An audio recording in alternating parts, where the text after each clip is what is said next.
Kardeş, qədir, qiymət, hamısı müharibə qədər idi. Müharibə bitti, hər şey bitti. Bu qədər. Mən sentyabrın 27'si yaralanmışam.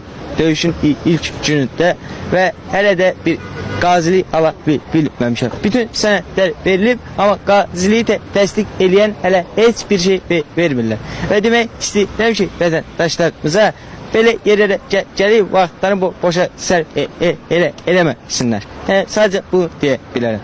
Köməkliyə yoxdur, qardaş, oturmuşuq bütün gün. Mən maddi vəziyyətim yoxdur, nə bir köməkliyə var maddi cəhətdən.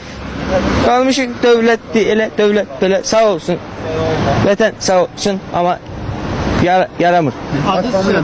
Zeynalzadə Akif.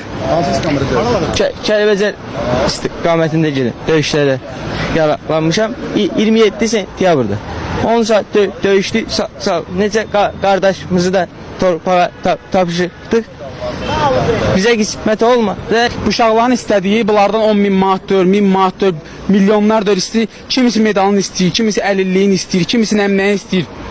Bəyci, mən özüm bezdimi belə danışmaqdan. Quranın olsun, danışırsan bir bəla, danışmırsan bir bala, şikayət etsən bir bala. Bəs kimə deyək dərdimizi biz? Allaha and olsun deyirəm. Mən sabah gedirəm bankomatdan göndəriş alam ki, gedim bəlkə əlilliyimin dalınca düşəm. Mənə deyir ki, normal danışırsan, gəzirsən, dolansan, sənə niyə əlillik düşsün? Papanin mənə əlilliyi vermir, qrup vermirlər mənə. Kəlləbəyin travması almışam. Nədir, yanımda minamət partlayıb sağ qalmışam, yəni mənə əlilliyi düşməlidir və mənim əsəblərim 2000 manatdan çox müalicə eləmişəm, hələ mən sağala bilmirəm. Olmur axı belə. O qədər qardaşlarımız və içəridən görərsiniz də nə qədər adam çıxar. Hamısını dəri döyürük ki, evimizə işimizi atıb gəlmişik bu boyda yolda, qardaş, başa düşdüm. Yoxsa olmasa dəyər versinlər də.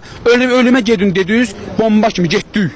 Yəni axıra kimi də getdik. Olmasa bir dəyər versinlər də. Ölümdən qayıdan insanlara, yəni sağ qalmaqlarına bir şükür eləmək üçün bəhanə versinlər ki, bir şükür eləyək ki, sağ. Vallahi deyirəm, Allah şahidim, şəhid olsaydım.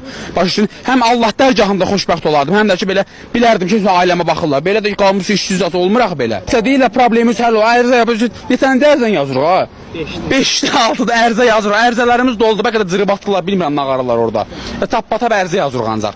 Vallahi A4 kapitən Azərbaycan A4-dən yığmışıq proje. Ancaq tap-patap ərizə yazırıq göndəririk. Ərizə yazırıq göndəririk. Nə olur ərizə yazanda nə verirlər? Pul verirlər. Yoxsa əlillik. Nə qədər əlilliyimiz